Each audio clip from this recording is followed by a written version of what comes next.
Então, boa noite a todos, sejam muito bem-vindos a mais um episódio do B-Voice Podcast, dando voz a histórias que inspiram. E eu tô aqui mais uma vez do lado do grandioso Rafael Soares.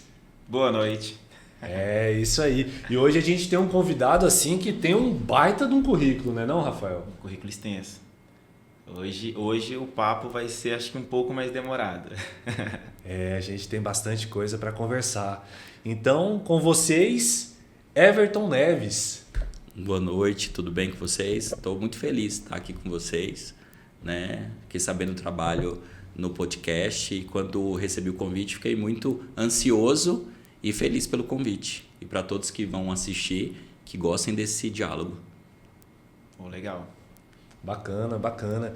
E assim, eu queria que você começasse, você entregou pra gente aqui o seu currículo, mas são tantas coisas que eu queria que você falasse um pouco. Assim, você é professor, você já tem vários projetos aí que já estão acontecendo, né? E agora também na política.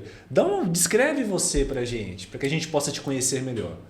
Descreveu o Everton Neves. Bem, a gente está na política agora, a gente lançou o nosso nome nesse novo desafio, é um desafio, mas a gente gosta de gente. Então, assim, profissionalmente eu saí do empacotador, fui para concurso público, fui aprovado em 6 concursos públicos e entro na universidade, que era o meu grande sonho, né? Ser professor e ter uma cadeira na universidade. Então, eu sou formado em matemática, em direito, fiz 4 especializações, 2 mestrados e estou no meu 2º doutorado. Que eu amo educação. Eu acho que ela tem um poder de transformação que rende os melhores juros. Sou testemunha ocular, viva disso. Minha família é bem humilde. Como eu disse, né, meu primeiro emprego foi empacotador. E se eu pudesse, né, deixar aqui um registro, eu acho que todos nós devemos investir duramente na educação.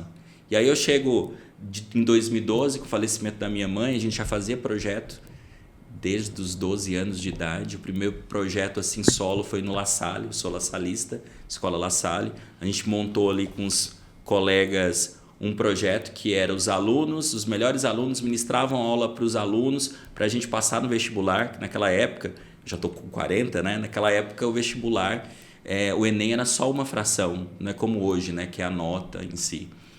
E depois de lá para cá, a gente, em 2012, monta o Instituto Professora Coraci, com o falecimento da minha mãe, de câncer. Fica ali perto, ali no Jardim Adriana.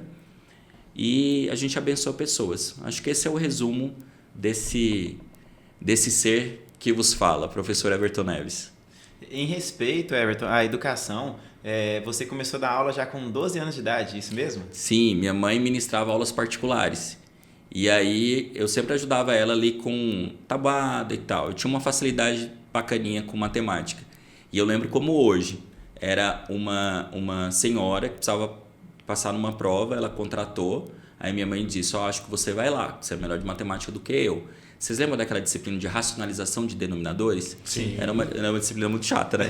E aí eu cruzei a praça e fui ministrar aula. E não esqueça a reação quando eu chego lá. O menino de 12 anos, a senhora falou assim, mas é você que vai ministrar a aula? Eu pensei que era a senhora que eu contratei. Nunca esqueci essa cena. E eu conheço a pessoa até hoje. Vejo as filhas dela e tal. Acho que eu nunca contei essa história para ela. Mas me marcou bastante. E ela tirou nota 10 na prova, porque eu fiz ali o dever de casa certinho, ensinando para ela o passo a passo daquela disciplina de matemática. Aí eu fiz o curso de matemática na universidade, era o FMT, agora é o UFR. E aí eu tive a grata felicidade dos meus pais, minha mãe ainda era viva, de ser o único aluno que não tinha reprovado nenhuma matéria. Aí os 2 professores foram lá, falaram com os meus pais, parabenizando pela formação. Foi muito lindo assim para mim, né? E aí depois que eu vou pro direito, né? Essa é a saga aí da... Já podemos perceber que você aos 12 anos de idade já estava ajudando o próximo. Já, em alguma medida sim. E como a gente era da Igreja Católica das atividades, eu tinha uma tia que limpava e nós íamos organizar lá na cidade que a gente morava, que era Guiratinga, né? Eu sou natural de Guiratinga. Mudo para cá com 10 anos de idade.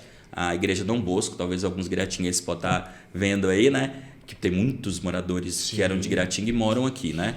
A gente passa de uma conta de último levantamento, mais de 18 mil, contando assim, os filhos de Gratinga e os filhos que nasceram aqui, já dão 18 mil. Inclusive é uma das nossas lutas, né? Uma associação, porque vem muita gente para tratamento de saúde aqui e infelizmente a gente tem uma casa que acolhe essas pessoas em tratamento. Por exemplo, se você tem alguém na UTI, vem uma pessoa para cuidar de você, então essa pessoa fica aí, né, num espaço que não é tão digno, né? Sim. Então, foi igual o Rafael falou. A sua trajetória, pelo que eu estou entendendo, era uma consequência você entrar na política. Falavam isso, mas eu fugi muito. E quando eu falo isso, até arrepio, porque assim, 4 anos atrás, falavam, você vai sair e tal. Não, as coisas que eu fazia e faço não tinha esse cunho. Mas como algumas portas foram fechadas e eu não acho justo a população estar sofrendo, eu coloquei meu nome à disposição para fazer esse enfrentamento, inclusive, que especialmente da pauta fibromialgia, educação especial e aí os transtornos da neurodiversidade. Inclusive a gente está aqui lançando para vocês em primeira mão, que é a nossa camisetinha dos Guardiões da Neurodiversidade. Mostra lá pra câmera lá. Aqui, aí, neurodiversidade, né? É uma perspectiva seguinte, não é transtorno do neurodesenvolvimento, é uma condição em que cada você tem um pensar diferente do nosso colega e eu. Então, assim, essa neurodiversidade é uma perspectiva da sociologia norte-americana que a gente quer trazer para cá. Quer dizer, a que ponto a gente tem que medicamentalizar uma pessoa com transtorno do espectro autista? Serão todos os casos? TDAH, será que eu preciso medicamentalizar, ir para o psicólogo e tudo mais? Ou será que é uma condição de olhar a vida de modo diferente? Então, essa é a reflexão que a gente quer fazer com a terminologia neurodiversidade. Legal. E assim, é interessante porque quando a gente entra nessa área da saúde, igual eu tenho uma irmã que tem fibromialgia. Você tem uma irmã? Tenho sim. Então, assim, eu sei da dor dela e da dificuldade que é hoje em dia para se conseguir um tratamento. Então, é muito difícil. O que me parece é que, assim, você vai sentir dor e é isso. E é isso. É isso. E aí a gente tem até médicos, isso daqui eu vou dizer, é um relato verídico. Sim. Que nessa associação, que eram 6 mulheres, hoje é mais de 600, que a gente tem a felicidade de conviver, elas disseram assim, que o médico disse, olha, você está com muita dor, se joga debaixo da ponte. Quer dizer, até os profissionais falarem isso, se eu estou indo no médico ou num profissional da área da saúde, eu quero acolhimento minimamente, né? Então isso me deixa um tanto quanto indignado. A primeira reunião que eu participei, quando a gente formou, eu literalmente chorei do lado da minha esposa e dessas pessoas mais próximas, porque não é o apoio do pai, não é o apoio do esposo, porque como a dor não é visível, não tem uma ressonância que fala assim, nossa, tá ali, é fibromialgia, é clínico, então você tem sua irmã e sabe disso, é moroso. Então, essa morosidade requer do aparelhamento da Secretaria Municipal de Saúde, do SUS, um olhar diferenciado para essas pessoas. Então, quando a gente fez as 2 leis, quando eu falo fazer a lei, eu tenho que explicar para quem nos assiste que eu fiz a proposta do projeto de lei, dialogamos com o prefeito, ele assinou e aí depois a Câmara aprova, né? Porque senão fica parecendo que eu fiz a lei. Não, a gente escreveu a proposta de lei, ficou do jeito que a gente escreveu, mas eu tenho que te explicar tecnicamente o que foi isso. É a primeira do Brasil porque nessas reuniões a gente percebeu a necessidade de dialogar com a família, para a família entender o que é a fibromialgia e dar o suporte e apoio.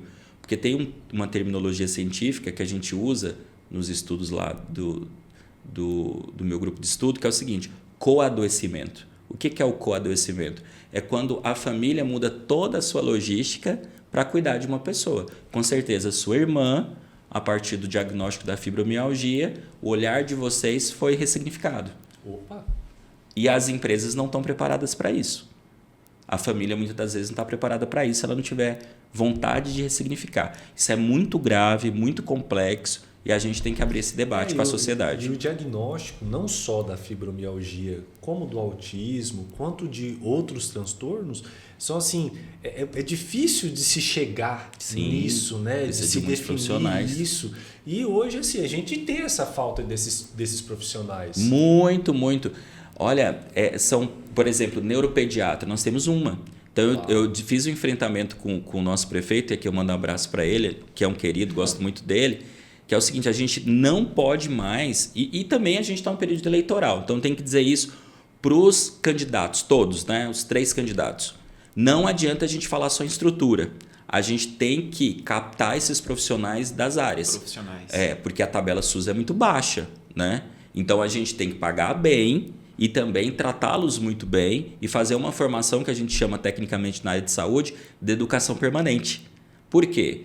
Porque eu preciso ter um perfil de público que entenda a mãe atípica, o pai atípico que vai procurar. Eu preciso entender as dores de quem tem fibromialgia, outras dores crônicas ou doenças reumatológicas, que são mais de 100, para eu poder tratar esse público. Porque o que se tem, né? A gente avançou muito em saúde em Rondonópolis, mas qual é a reclamação e a dor? Everton, eu não fui bem tratada, eu não fui bem recebida, as pessoas não estão respeitando a lei que trata do PCD, da pessoa com deficiência. Então, esse olhar humanizado, a gente precisa fazer enfrentamento, dizer, olha, os profissionais que querem ficar na área da saúde, que são, na sua maioria, pessoas que gostam do que fazem, mas também tem uma minoria que não trata bem e é ruidosa, né? Eu acho que a gente tem que abrir esse debate e o Rondonópolis merece. Em 2028, Rondonópolis, no PIB, para os economistas, passará Cuiabá, se a gente continuar. Né? Então é inadmissível que o governador e os nossos deputados e quem está lá na Câmara Federal, no Congresso Nacional de um modo geral, não façam um enfrentamento de que a gente precisa ter um novo hospital regional.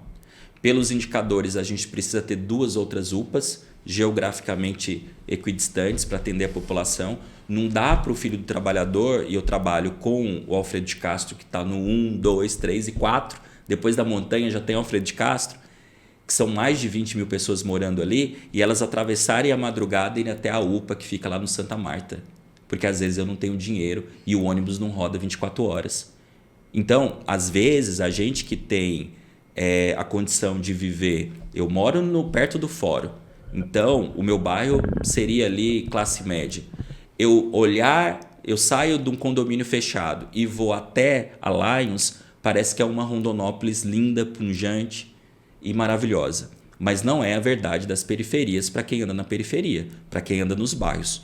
Rondonópolis tem favela? Não tem favela, mas tem gente que mora debaixo de lona. E a gente, se alguém quiser, eu levo nas pessoas que a gente cuida no instituto. Isso é fato. Então a gente tem que ressignificar qual é a cidade que a gente quer, qual é a Rondonópolis que a gente quer, mas fazer um debate aprofundado. Não é uma questão ideológica apenas política, é uma questão de olhar para o ser humano com a sua interesse e a sua complexidade, dizer, ele só quer ser feliz igual eu. Então, igual a mim, a você. Então, a gente não quer uma Rondonópolis para poucos, a gente quer uma Rondonópolis para todos. E que ninguém fique para trás. Eu tenho dito isso em todos os espaços que eu tenho oportunidade de fala, porque se ninguém fica para trás, você vai ser feliz, porque as pessoas que trabalham com você serão felizes. E isso é utópico, Everton? Pode ser utopia, mas eu acho que a esperança serve para isso, para a gente deixar um legado, um propósito e ver que no lado de lá da cerca, os que mais precisam têm comida, mas não é só de comida, como diz o poeta, né? A gente quer bebida, diversão e arte, né? E eu vejo que você é bastante preocupado com a saúde, né? Com a educação, ligado bastante direto à educação. A cidade de Rondonópolis crescendo da forma que está crescendo, eu acho que a gente tem que pensar um pouquinho também na saúde, no segmento de que Rondonópolis abraça a região. 19 municípios a gente cuida da regional. Toda essa região, quando se trata de um caso mais crítico, ele vem para Rondonópolis. Sim, sim. Né? E eu acho que Rondonópolis... Você acha que Rondonópolis, como você comentou, até 2028 ela vai ultrapassar? Isso é incrível. É incrível. Mostra o crescimento, porque a gente vê cidades no Nortão. Cidades de Sinop, Sorriso, desenvolvendo de forma grandiosa. E Rondonópolis está nesse crescimento. O que você me diz a respeito da saúde? Como que a gente tem que lidar com a saúde? Quais os projetos que a gente tem que fazer para continuar abraçando esses municípios ao redor de Rondonópolis? A gente pode falar nome de pré-candidato aqui, né? Eu estou muito feliz na chapa do Paulo José com o Pedro Maggi, que é alguém que, além de uma boa oratória, uma boa postura, é daqui de Rondonópolis tem conhecimento com profundidade. Dá aula fora, em grandes espaços. Não sei se ele veio aqui. Ainda não. Mas vocês têm que chamar. Porque já está convidado. Pedro Maggio, já estou fazendo aqui né? Depois a gente faz um bate-bola. Queremos conhecer melhor sua história. Ele tem uma história muito legal e conhece com profundidade. Mas o que eu penso? O prefeito de Rondonópolis, quem ganhar, e é claro que eu torço e peço que vocês votem no Paulo José, ele não é um prefeito apenas do cidadão rondonopolitano. 18 municípios congregam Rondonópolis quando se fala em saúde. Então, quando você olha os dados da Secretaria Estadual de Saúde e os dados do Ministério da Saúde, a gente ainda precisa caminhar. Avançou muito, a gente teve muita abertura de postos de saúde, né, e tal. Mas, por exemplo, hoje mesmo eu estava conversando com um segmento, me pediram para dialogar. Minha avó teve diabetes, ela faleceu, então a gente sofreu com a questão renal, né, que é a nefrologia. Veja, Primavera do Leste, Campo Verde, Barra, já tem uma clínica de diálise, que é, né, para quem sofre dos rins. E as pessoas de todas essas regiões, de Alto Taquari até Campo Verde, vêm para cá ainda para fazer alguns tratamentos. Então, pensar que Rondonópolis é um polo, para o IBGE 2020, a última pesquisa coloca Rondonópolis como polo regional. O que quer dizer esse conceito?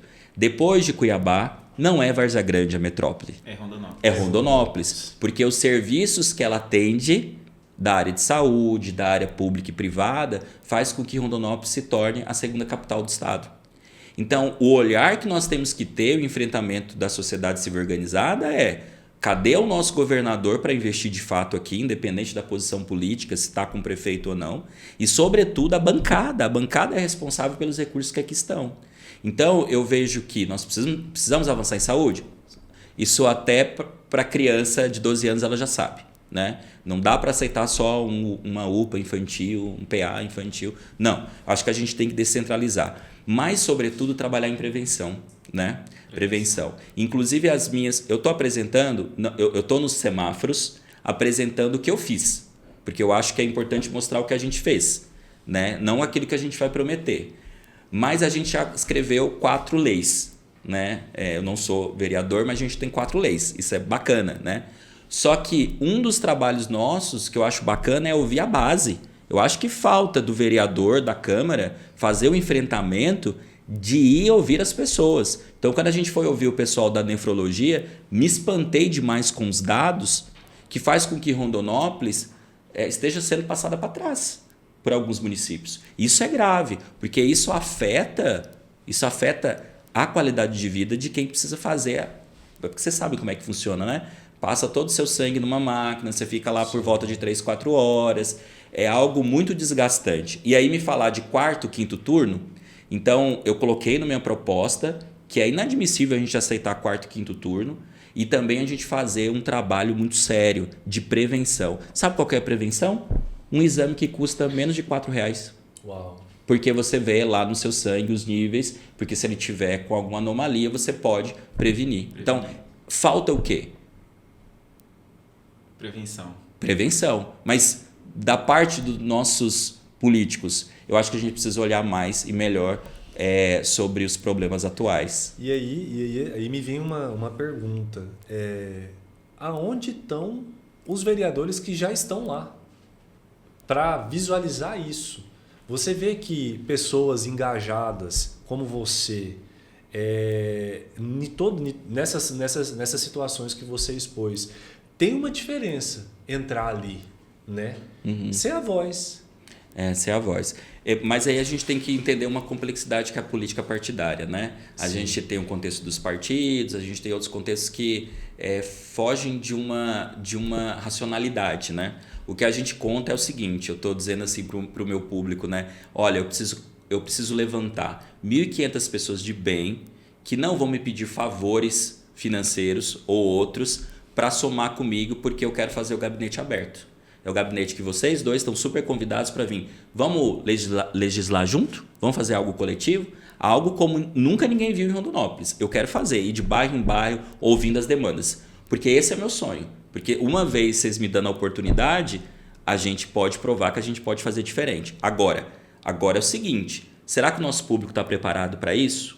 Será que quando você pede algo para o seu candidato favorito, será que está correto o pagamento de algo em troca, fazer um escambo, uma troca? Eu voto em você se alguma outra coisa? Só que aí tem um ponto interessante nisso aí, que é assim, a gente está falando de saúde, né? E dentro da saúde a gente vê muitos favores em relação a isso. E será que isso surgiu? É um ciclo, né? Isso surgiu por quê? Muitas vezes você tem na ponta uma pessoa que está precisando de uma cirurgia, que está precisando de algum tratamento e ela não tem uma condição para fazer aquilo no particular, né? E aí quando você chega no hospital, no regional, que seja, no UPA, você se depara com uma fila e muitas vezes com um descaso. Olha, você foi no ponto e eu tô lembrando o seguinte, estou aqui com é tudo voluntário da minha campanha, sim, né? Então meu coordenador é um voluntário super querido, contador, ele é bacharel em direito, é administrador, tem várias formações, é um currículo impecável. E eu entrei no mercado hoje e a senhora disse o seguinte, nossa, me deu um AVC, e aí eu falei com fulano deu um jeitinho e eu fiz o exame. O que é a corrupção? Se eu tenho uma fila aqui esperando os exames e eu falo com fulaninho para dar um jeitinho, minha senhora, você fez um movimento da corrupção. Só que as pessoas elas normalizam a corrupção como se a corrupção fosse causada pelo outro e não por ela. Então isso é uma cultura. A gente não pode normalizar isso. A gente tem que fazer um enfrentamento. Só que eu tenho que entender que aquela pessoa está tão faminta para resolver o problema dela que ela olha para ela. Isso está errado.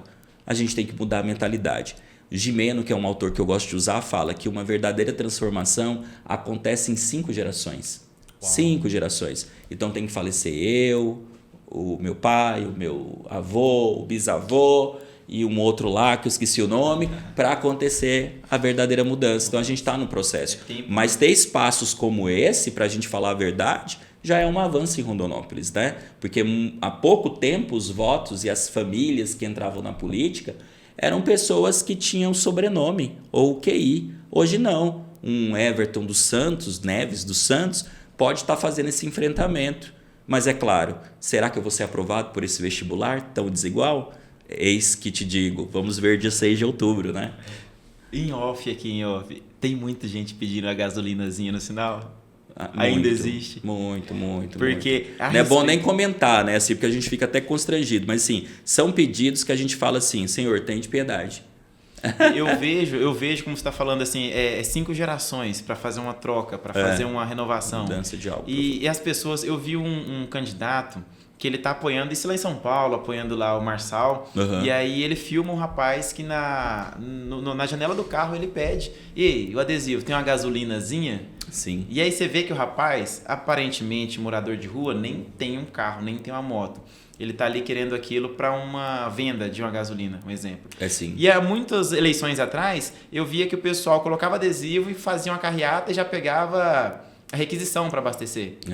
Então, o pessoal meio que foi acostumado com isso, né? Isso. E aí eu vejo assim, eu fiquei nessa curiosidade. Será que tem isso? Ainda antigamente tinha milheiro de tijolo? Era uma ajudinha de caminhão de areia, era gasolina, cesta básica, nem se fala. Hoje eu particularmente não vejo isso, até porque eu não estou trabalhando em campanha esse ano.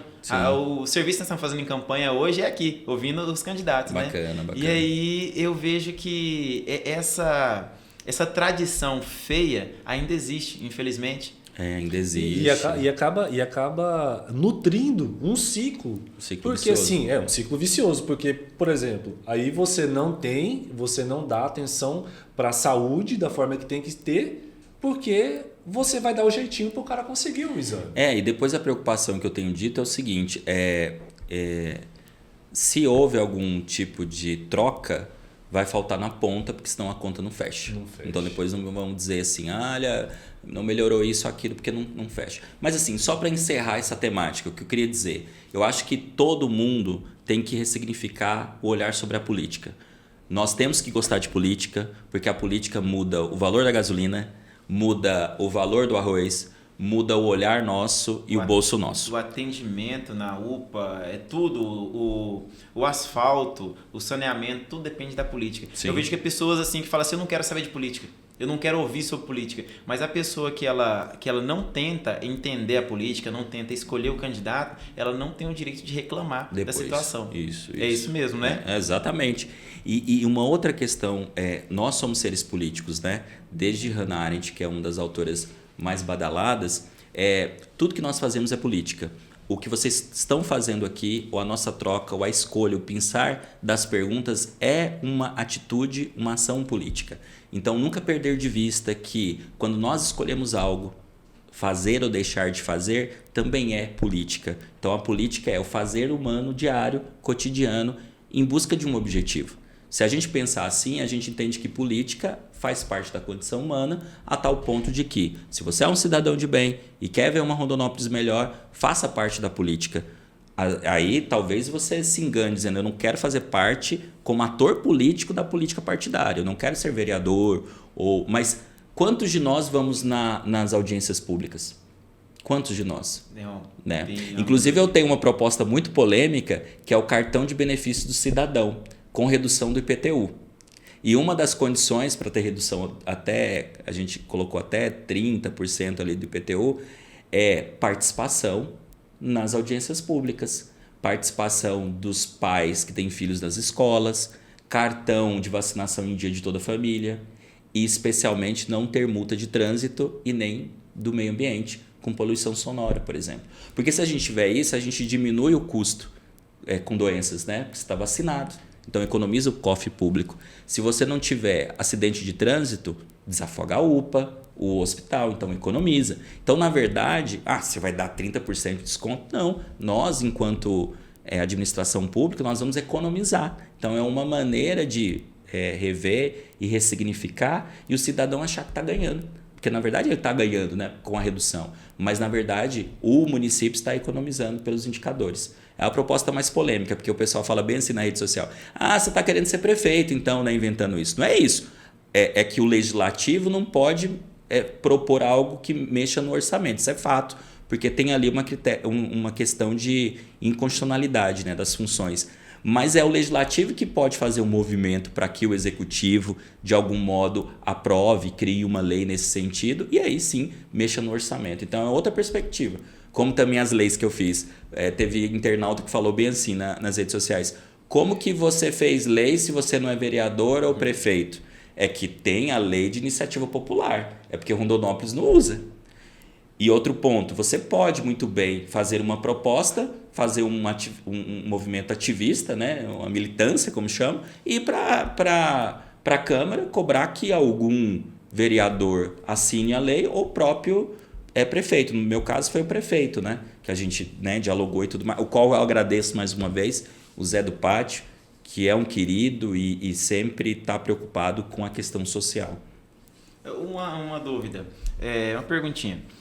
O trânsito, ele desafoga o UPA, o regional, investimento no trânsito é de forma indireta, talvez direta, investir na saúde. Porque você economiza muito mais. Sim, traumatologia nossa é lá em cima. Eu vejo que o cidadão, muitas vezes, ele está preparado para reclamar. Uhum.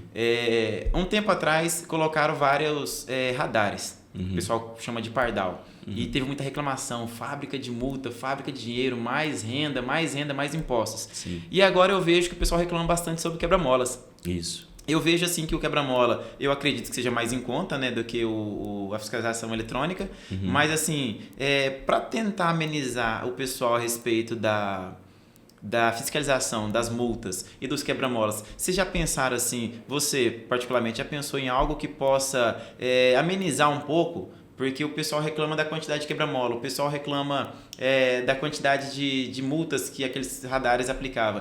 Tem alguma estratégia já pensada para a gente tem que olhar para cidades inteligentes que dão certo, né? Tem até essa expressão, cidades inteligentes, porque você tem que pensar a mobilidade urbana com o trânsito, né? Então, o resumo do resumo, em outras palavras, para que todo mundo entenda primeiro, não adianta eu multar o camarada. Eu preciso educá-los. Então, a gente tem que trabalhar a educação para o trânsito e no trânsito.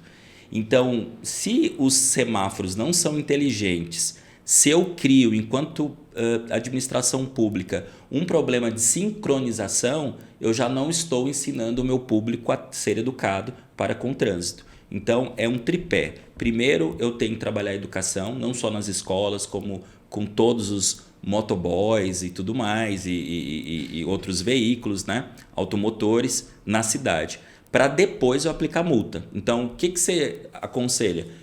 Eu estou olhando para cidades que deram certo no Brasil. A gente tem que... O legislador e quem está fazendo a administração pública tem que parar com aquela de que não tem que estudar. Eu acho que o dever de casa é estudar e pesquisar as cidades que deram certo. Se a gente olhar no Brasil as principais, a gente vai ver o seguinte, que houve muito estudo para a mobilidade. Então, os estudos apontam o seguinte, quais são... Primeira pergunta, Rondonópolis, será que nós temos uma sincronização em todos os semáforos? Primeiro ponto.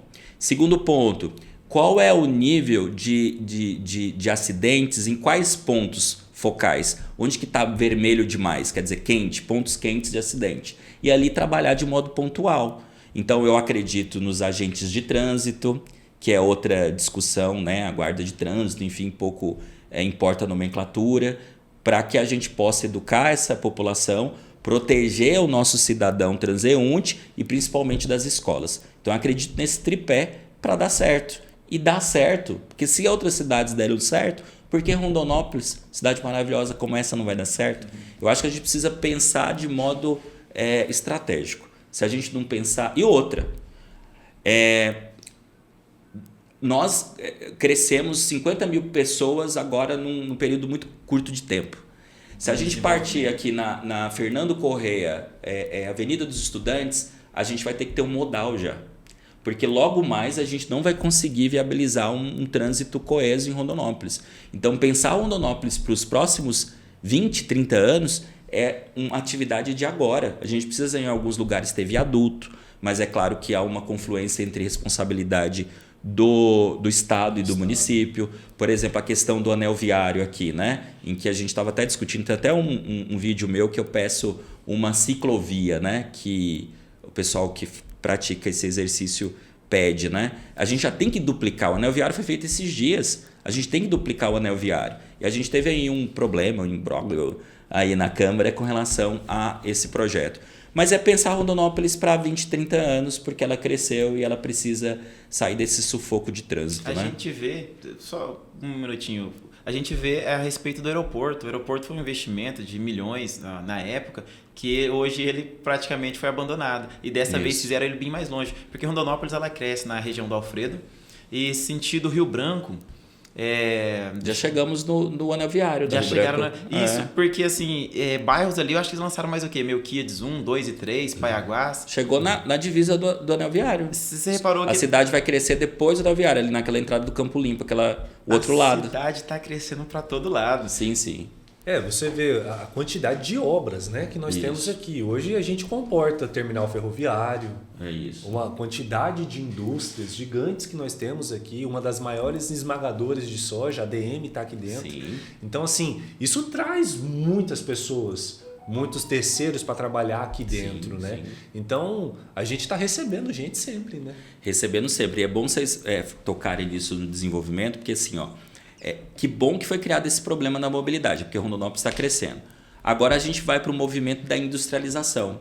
Então, quando a mão de obra mora muito longe, isso fica caro para o trabalhador.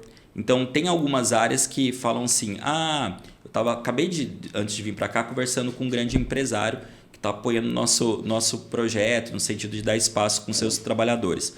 Ele faz uma conta. Compensa ele sair daquele ponto para poder trabalhar na outra extremidade da cidade? Qual é o custo-benefício dele, né, com o salário comercial? Então a gente tem que pensar nessas coisas para dizer o seguinte, qual é a qualidade de vida que quer ser dada para o trabalhador? É que ele também, na sua moradia e no transitar entre casa, serviço, também possa ter uma qualidade no trânsito. Porque se você para, e eu fiz esse movimento, conversando com os motociclistas, e eu paro nos semáforos, especialmente com os motociclistas, porque lá no começo, quando eu era estudante, universitário, eu tinha uma moto, felizão, porque parcelei ela em 60 vezes lá na... Pode falar a marca aqui? Pode. Lá na Honda, lá na Motocampo. Então, o que você tem que pensar? É a experiência que a pessoa tem com o trânsito. E a gente sabe que em Rondonópolis, se você para num semáforo, você vai perceber que eles, em alguma medida, empiricamente, tiveram algum incidente ou algum acidente. Então isso é grave, a gente não pode naturalizar isso. E Rondonópolis naturaliza muito a questão do acidente. E aí, mais uma coisa, que é algo que eu estou numa proposta que eu acho muito bacana. Eu não sei se é Sorocaba ou Sumaré, enfim, né? Ali em São Paulo. Vocês já pararam para prestar atenção como é que os motoboys e os motociclistas e pessoal de aplicativo, eles ficam quando não estão trabalhando? Moto-Uber, né? Moto-Uber, ou os Do iFood. isso, o pessoal fica. A gente não tem uma política pública, porque você poderia ter um local na praça. Sim. Com refrigeração para eles dar uma descansada. Passa na Praça dos Carreiros ou na Praça Brasil, como é que eles ficam lá? O motociclista. Lá no ponto de ônibus, num calor, que é 40 graus, 41 aqui, sem nenhuma qualidade. Por que a gente não faz ali uma espécie de espaço refrigerado em que ele consiga ali descansar, né? Qual que é a qualidade? Eu coloquei isso na minha proposta, porque assim, empiricamente você olha, te dá fadiga de ver o cara ali sentado num banco duro esperando a próxima corrida. E a gente gosta, né? De receber na porta de casa, né? Gosta, e ainda fica bravo quando não entra no condomínio. Então, assim, Exatamente. eu gosto de ser bem tratado, mas o outro não é bem tratado. Eu acho que essa é a inversão de valores que a gente tem que tomar cuidado. E isso é uma coisa bem interessante porque traz um olhar diferente para problemas que muitas vezes não são meus. Isso. Só que eu uso o serviço e não tenho consciência disso. Não, porque eu quero mais barato, eu quero mais rápido. Por exemplo, eu fui conversar com os taxistas, né? Sabe o que eles querem? Uma cobertura. O que é uma cobertura? Entende? Sim. Então a gente precisa treinar o nosso olhar, não com os detalhes, mas aquilo que faz a diferença na vida do outro. Parece bonito, poesia, mas não é. É questão de você conversar com as pessoas. E muitas vezes é isso. Entendeu? É a questão de conversar. Porque muitas vezes eu posso olhar para aquela situação e falar assim, ó, a melhor solução para isso é isso. Só que dentro da minha cabeça. Mas não é. Eu tenho que chegar na pessoa e conversar com quem realmente, igual você falou, com quem realmente está utilizando, com quem realmente está trabalhando, está, né? Executando a atividade. Diariamente. E eu passei por uma questão como essa de mobilidade. A gente morava ali, aonde? Era lá no Atlântico. Morava no Atlântico e trabalhava próximo ao viaduto da Presidente Médici. Rapaz, cortava toda a cidade. Cortava a cidade. E aí? Eu vou falar para você, eu tive que mudar para mais perto. Não tinha condição. Sim. Eu estava gastando em torno de 2 horas por dia e de moto. Agora você imagina, de carro, sim, pegar todo aquele trânsito, eu tinha que sair mais cedo de casa. Então assim, a qualidade de vida realmente ela diminui. Diminui muito e se torna inviável. Porque é inviável por tempo, inviável por dinheiro mesmo, pelo custo que fica, né? Sim, sim. Eu acho que a cidade cresceu, a administração pública, a gestão atual investiu, mas agora é uma nova Rondonópolis que a gente tem que dar sequência, né? Qual Rondonópolis que a gente quer na mobilidade, se adaptando ao né? crescimento, né? Se adaptando, então é isso que é o movimento. E tem uma construção muito legal que vai ser divisor de águas, porque a cidade agora cresce região Expo Sul, né? Sim. Alfredo e tudo mais. Ali a gente vai ter o CPA. E está sendo construída a Avenida das Torres, né? Atrás ali do Boulevard. Então é algo fabuloso que a gente vai, dentro em breve, se orgulhar daquele movimento que foi feito. Alguns até criticam, não precisa. Não, precisa sim, porque lá tem um contexto de quase 20 mil pessoas morando. Uau. Né? Então os condomínios novos estão chegando, né? De alto padrão. Então eu acho que a gente também tem que olhar a cidade para onde ela está crescendo. Não tem como crescer mais na Rio Branco. Não tem como ir lá no limite, né? No limite. Então, se eu estou no limite, a cidade tende a crescer para essas regiões, né? Então, o setor imobiliário nosso é pujante, a construção também. Agora, a gente tem que entender como é que o poder público cuida disso e fiscaliza isso, né? Eu não sei você, Vitor, mas eu já perdi aqui as contas, porque eu vi que vários projetos. A ciclovia, né? Projeto de ciclovia no anel viário.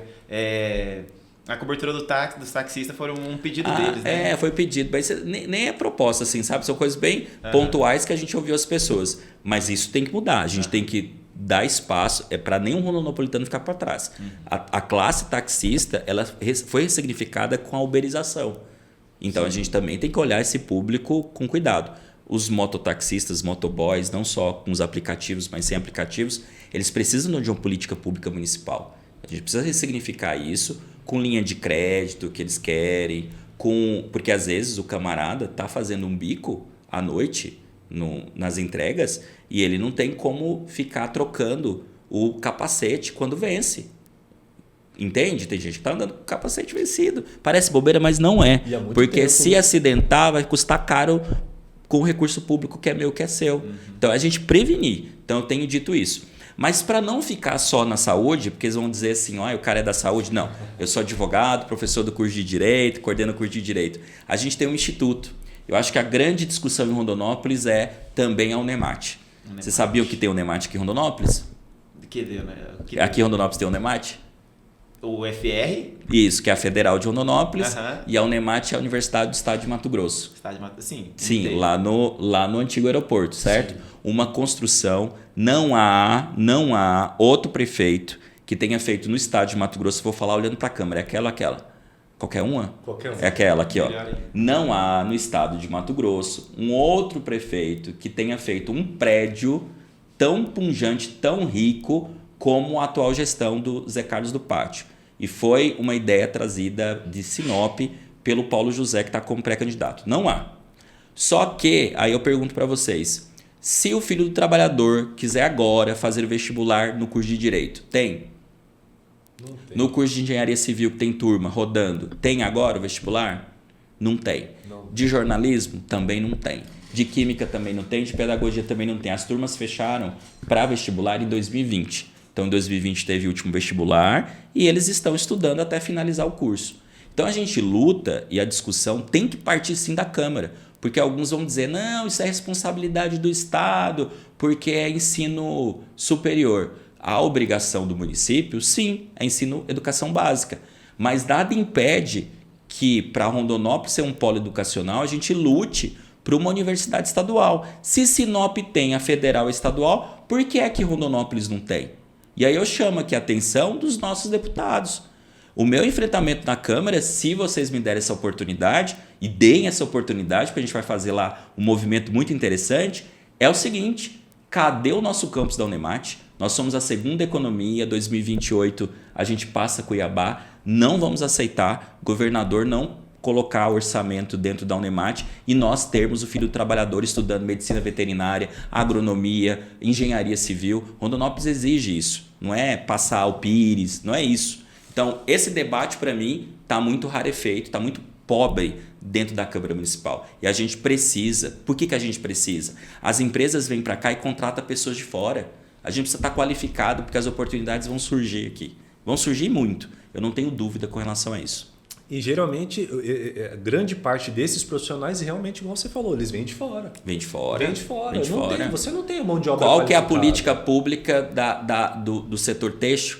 Deixaram fechar Santana Têxtil. Uau. Conheço pessoas, colegas, mando abraço aqui para a Michele, vieram de Fortaleza, uma super estrutura. Você já visitou eles lá dentro? Aqui? Já. Aquela estrutura até hoje, eles estão desmontando peça. Não, tem 20 servidores lá ainda. Virou depósito das outras fábricas deles. Eu visitei, é uma estrutura gigantesca. Não dá uma dó de deixar aquilo ali parado? Não, você entra lá, a quantidade de máquinas, tem até rolo, aqueles rolos gigantes de tecido. Tem. Que tá aí eu pergunto, qual que é o enfrentamento que a Câmara Municipal fez para desenvolver a área do setor têxtil? E tá no polo, né? Sim. Porque se aqui a gente tem algodão, aqui a gente era chamado há pouco tempo de rainha do algodão, né? A gente tem que trazer esse debate. Não adianta eu ficar com um movimento de indicação. Vou tampar o buraco, vou fazer o quebra-mola. Isso é importante do dia a dia do cidadão? É importante, eu não estou dizendo isso. Eu fiquei muito feliz no enfrentamento que eu fiz agora. Foi começo do ano que o prefeito foi lá no bairro? Foi no começo do ano. Ele fez o movimento dos quebra-molas que eram necessários nas ruas que faleceram o cachorrinho da vizinha, de outra pessoa. Houve a lama asfáltica, o recapear, tem um nome bonito que fala, né, que eu esqueci aqui agora. Fez uma limpeza na antiga olaria, arrumou todas as lâmpadas lindas de LED, fez o enfrentamento de licitação para reformar lá a Praça do Pindorama. Tudo isso muda a vida do cidadão, né? Me pediram lá um parquinho que está faltando. Tudo isso eu acho que o vereador tem que fazer, mas o vereador também tem que pensar de modo macro, olhando de cima para baixo. O que eu vou fazer para ter mais emprego, uma cadeia produtiva, uma logística? E isso vem de dado, estudo, pesquisa. Não adianta a gente tampar o sol com a peneira. Eu acho que é esse enfrentamento que a gente tem que fazer. Aí vem uma questão assim, importante também. Hoje, conhecendo você e sabendo do seu currículo, eu te considero uma pessoa qualificada. Então, a gente ter vereadores que têm essa qualificação também é importante. Amém. E não é nem... que umas 1.500 pessoas entendam como você. E não é... e a gente não tem isso assim... tão efetivo, né? Uhum. Porque, assim, igual você falou, antigamente a gente tinha o QI, né? Quem indica, o nome, o sobrenome, e não ocorria ali pelo próprio mérito ou pelo que a pessoa entrega. Porque eu acredito que se for pelo que a pessoa entrega, pelo que a pessoa é capaz, porque o que ela já fez. Isso que ela já fez. Pelo que ela já fez... Eu acredito que a gente tem uma robustez de projetos que realmente vão ser colocados em prática muito maior, né? Sim, com certeza. Eu acho que a gente tem que pensar assim, um vereador é um funcionário público, é um servidor, tem que servir e, sobretudo, a gente tem que olhar o currículo dele. O currículo enquanto moralidade, se ele tem uma ficha limpa ou não, mas, sobretudo, o que ele já entregou para a sua comunidade, para os projetos sociais. Então, a gente é muito tranquilo com relação ao currículo, né? E aos trabalhos que a gente fez. Mas, repito, não tinha nenhum cunho político. Foi desde 2012, nunca sonhei em ser político, mas essas portas que foram fechadas me fizeram sair como nome aí. E a gente está muito feliz, pontuamos nas 2 pesquisas. É um indício de que o nosso nome é lembrado por causa desses trabalhos, não só na Unemate, não só no Instituto Professora Coraci, em que a gente tem a felicidade de atender tantas famílias, não só na luta da fibromialgia, da questão da neurodiversidade, mas também no Visite Rondonópolis, que eu acho que é algo que falta em Rondonópolis, né? Um olhar sobre o turismo, conversando com o pessoal ali da Rodovia do Peixe, e a gente fez um evento que veio uma representante da ONU aqui, acho que foi ano passado, procede? Ano passado. Qual o evento? É o evento Direito da Natureza. Legal. Você lembra desse evento? Não, foi na UFR. A gente trouxe Mariana Santiago, que eu mando um abraço. E nós tivemos a felicidade do nosso nome, Rondonópolis, parar no site da ONU desse projeto. E agora no relatório que saiu semana passada, o nome do professor Everton Neves está lá, o único mato-grossense que está lá, porque a gente trabalhou 2 leis, uma aqui em Rondonópolis, que é uma dessas 4, e uma em Alto Paraguai. Porque é o seguinte, não adianta... Primeiro, Mato Grosso é o único que tem 3 biomas. Pantanal, Amazônia e Cerrado. Rondonópolis está nessa confluência, porque o rio Vermelho deságua no São Lourenço, Piquiri e tudo mais, e compõe o Pantanal. Um desencadeia o outro. Quando a gente pensa em natureza, meio ambiente, não há nada assim fragmentado. É um conjunto. E nesse conjunto, o que a gente se preocupou? Fazer uma lei em Alto Paraguai, porque ali nasce o Rio Paraguai, que fornece água para o Pantanal e estamos vivendo essas queimadas, né? Então, sofremos aqui na ponta. E o Rio Vermelho também. Então, a gente propôs uma lei que falasse sobre o princípio da harmonia com a natureza. Então, ao fazer política pública, a gente vai ter que repensar na sustentabilidade, mas mais do que na sustentabilidade, no fazer de como é a qualidade da água e de como isso impacta a nossa saúde. E aí eu não vou entrar nem no mérito, porque assim, descambam para uma outra discussão, né? Qualidade da água e o trabalho com as áreas que se produzem. Não é essa discussão que eu quero fazer. A discussão que eu quero fazer é o seguinte, há um limite para o Rio Vermelho, que talvez a nossa geração não alcance. Há um limite de número de poços artesianos que a gente perfure. Mas o que a gente vai deixar para as próximas gerações? Será que o aquífero dá conta? Aí é uma interrogação que a gente tem. E a mesma coisa no Pantanal. Mas o gargalo de tudo isso é a educação, né? Se a gente produzir uma educação de qualidade, e falando em educação de qualidade, e aí já lembro de outra coisa, na educação especial a gente não tem um alinhamento sobre quem são os atendentes especializados para essas pessoas que precisam, né? As pessoas com deficiência e entre o autismo, as condições do neurodesenvolvimento. Eu acho que se nós pudéssemos entender uma educação com qualidade, a educação como algo que forma as pessoas muito mais com que o ensino, porque educação não é só para formar para o mercado de trabalho, o que tecnicamente a gente chama de mundo do trabalho, mas é para que aquela pessoa possa escolher uma qualidade de vida melhor e fazer uma leitura de mundo melhor. Porque às vezes você escolhe uma profissão que não tem muito ganho financeiro, mas há uma satisfação no seu fazer que você se sente pleno e realizado. Porque assim, falar que 40 alunos que fazem o curso de Direito, todos passarão na OAB, estarão no mercado de trabalho, é um pouco enganoso da minha parte. Eu tenho que prepará-lo para as adversidades do mundo. E o mundo é muito maior do que o mundo do trabalho. Então a gente tem que ressignificar tudo isso. Eu acho que é importante. E eu falo demais, tá? Vai cortando aí. Tá tudo certo. Tá tudo certo. E tem uma questão que eu queria ver com você, que é assim. Você já estava, pela nossa conversa, já envolvido com essa questão de apresentar leis, né? De certa forma, participar desse ambiente político, né? Uhum. Você vê uma diferença dessa época que você era de fora, apresentava, mas participava, para esse momento agora, se candidatando? Como que é isso? Vejo. Ótima pergunta. Sabe por quê? Eu fico meio com vergonha. Porque, fico meio com vergonha. Eu vou ser sincero aqui, porque a gente tem que ser muito sincero, né? Sou cristão, então sim, não, é verdade. Eu fico receoso, porque qual é o meu receio? Das pessoas entenderem que o Instituto Professora Coraci, que foi pela luta do falecimento da minha mãe, a dor virou essa alegria para a vida de outras pessoas, as pessoas olham assim, será que ele está fazendo isso por causa de política? Eu acho que seria desgastar muito tempo de vida, né? 2012 até agora, depois de 12 anos, né? Ele poderia ter entrado antes, se fosse para isso. Mas as pessoas ficam assim agora, né? Perguntando, é mais um político? Aí elas se desarmam quando eu falo, você está cansado de político que promete? É a minha abordagem. Aí ela fala, sim, é mais um. Aí eu apresento, né, o que a gente já fez, ela fala, você já fez, o que a gente já fez. Eu também estou cansado de político que promete. Então, na verdade, eu colocava os políticos todos na mesma caixinha da promessa, né?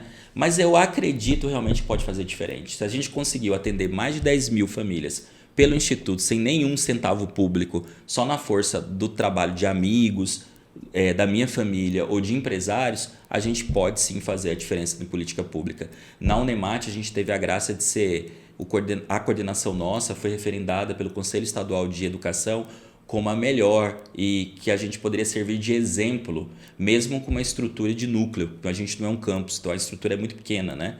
Então, a gente pode fazer diferente. Então, essas credenciais do movimento da fibromialgia também, do movimento, enquanto advogado, eu estive na presidência da Comissão da Igualdade Racial.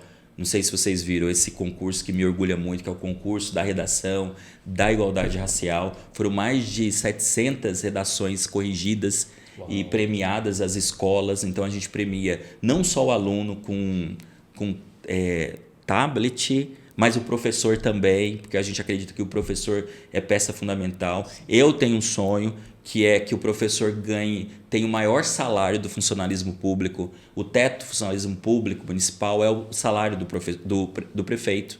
Por que os professores não podem ganhar? Por que os juízes e promotores ganham maior salário? E o professor prepara todas as outras profissões, né? O futuro do Brasil, da nação. O juiz, todos eles passaram pelo professor. E eu não estou dizendo que o salário em si vai consertar a educação, mas vai valorizar, porque a maioria dos meus colegas que estão no chão da escola, ele precisa pegar 2 ou 3 escolas para poder fazer um salário e uma renda média. Então isso é muito grave. Minha mãe foi professora, formou depois dos 35 anos, porque naquela época era difícil você fazer pedagogia, porque na federal era só de tarde, então o trabalhador não estudava. Então eu sou testemunha disso. Com a educação, também na minha casa, com a minha mãe, fazia diferença e pode fazer a diferença até hoje na vida dessas pessoas. E um outro projeto que eu me orgulho e a gente consegue fazer a diferença foi o primeiro cursinho para concursos gratuito de Rondonópolis.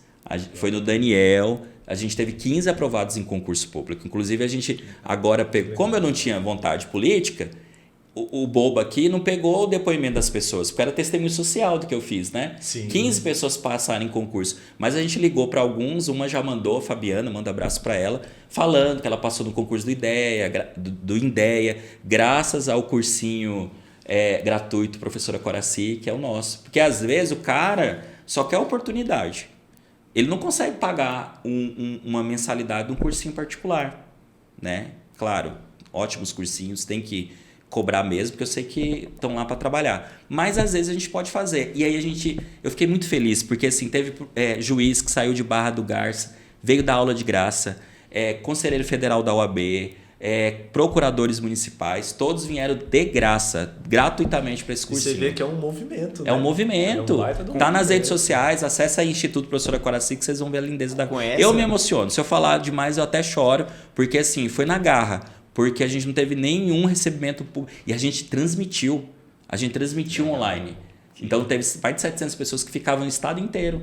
É uma iniciativa que transforma vidas. Porque eu vejo que tem pessoas que tiram a vida, que param a vida para estudar. Eu tenho um amigo que parou literalmente a vida para estudar. Isso. E depois que ele passa, é um sonho realizado. Nossa, é uma transformação de vida. Muito. Que a pessoa, muitas vezes, ela para de estudar, ela não tem uma renda para pagar e acaba morando com os pais e não consegue realmente pagar um cursinho preparatório. Isso. E uma pessoa que passa num concurso desse tá a vida transformada. Sim. Eu recebo um retorno até hoje. Você não vai fazer de novo? Não, vamos fazer sim. Vai ter um concurso grandão da Seduc. Aí eu quero muito startar, né? Tomara que demore para sair o edital, passe esse período eleitoral para poder eu ficar à frente, né? Se bem que o Instituto ele é direcionado pela diretora-geral, Iracy Campos, mandar um abraço para ela. Mas eu sei que precisa a gente estar na linha de frente, no sentido de mobilizar e tudo mais. Até porque eu sou um pouco agitado, então eu gosto de estar nessas lidas assim, né? Everton Neves, professor, defensor da educação, advogado, candidato por Rondonópolis, cristão, pai e casado. Qual é o seu diferencial para assumir uma das 21 cadeiras na Câmara de Vereadores? O que você tem assim de diferente para apresentar para esse público que está te assistindo? Eu penso que é o serviço prestado, né? Talvez as pessoas me conheçam da Unemate, dessa luta, né, nos bastidores desde 2013, né? Talvez seja pelo Instituto Professora Coraci, todas as ações na educação, ações sociais e também de qualificação, no Visite Rondonópolis, na luta pela fibromialgia. Mas eu acredito que a indignação, né, como pai, como alguém que trabalha com projetos sociais, é que a gente precisa de uma Câmara que ouça, que seja a voz verdadeiramente daqueles que mais precisam, daqueles que são invisibilizados, né? Há pouco tempo a gente não viu uma discussão sobre fibromialgia, há pouco tempo a gente não viu uma discussão sobre neurodiversidade, há pouco tempo a gente não vê mais ninguém na Câmara falar sobre a Unemate e muita gente querendo estudar o curso de Direito, Engenharia Civil e transformar isso em campus. Então essa indignação sobre projetos que a gente levou e as portas se fecharam, como terapia ocupacional, a fisioterapia e outras demandas, nos dão esse movimento em prol de uma causa. Então eu gostaria que essa luta do professor Everton Neves fosse entendida como uma indignação de todas essas pessoas que dialogaram comigo nas ruas, nas associações, nas instituições de modo geral, para fazer diferente. Acho que agora é a hora. A gente tem que mudar a Câmara, renová-la e, sobretudo, cobrar. Porque o que eu estou pedindo é para que essas pessoas se levantem comigo, sejam embaixadoras e porta-voz mesmo de um projeto coletivo, de um projeto participativo. Porque vocês vão me ver, se for a vontade de Deus e do povo, nas praças, nos bairros, fazendo um movimento muito diferente do que a gente vê até hoje. Eu acredito. Show. Uau! É isso aí. Parabéns. A gente agradece muito assim a sua visita, foi muito bom conhecer agradeço da sua história. Assim, de fato, né, histórias que inspiram. Eu me inspirei muito com a sua história, até em vários momentos até senti aquele arrepio, né? Sério? Porque sério. É a glória de Deus. É que a gente fala assim, a gente sente a energia da pessoa. Amém. E eu senti isso em você. Amém. E tô na torcida. E vocês estão super convidados para ir no Instituto, conhecer. Legal. Falar com as pessoas é uma coisa que a gente não faz, a gente não mostra as pessoas que estão morando lá, porque a gente respeita a dignidade da pessoa humana mesmo. E também visitar o NEMAT, encampar também, traz aqui o nosso diretor para falar sobre o NEMAT, porque o NEMAT, todas as pesquisas de todas as universidades apontam o seguinte: quando você tem um polo educacional, você aquece a economia local em 1,6, porque você vai ter comida que os universitários, as festas que os universitários gostam, e aluguel, tudo. Então, assim, direto e indiretamente é um aquecimento da economia local. Então, não lutar pelo NEMAT é também não lutar pela economia local, pelo comerciante. Então, eu gostaria também de ver nessa luta a CIR, a CDL, né? Eu acredito que a gente precisa diversificar nossa cidade e preparar realmente para a industrialização e o movimento horizontal, não só vertical, das nossas matrizes econômicas. Muito legal mesmo. E é claro, a gente perde o voto para eles, tá? Ó, a gente está indo nos faróis, pessoal, só mostrando aquilo que a gente já fez. Então, se você me ver aí no farol, vou pedir voto dos dois aqui. É claro que eles não podem falar aqui ao vivo no programa, mas eu vou pedir o voto para eles, dos bastidores aqui. Todo mundo chique, parabéns pelo espaço, achei show demais. Acessem, tá?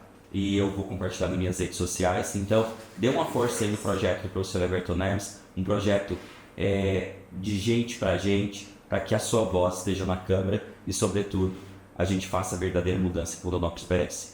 55 em 25. Olha agora. Isso aí. Vixe Maria, cortou essa parte. E aí eu gostaria de aproveitar, a gente já está chegando na reta final, né, Rafael?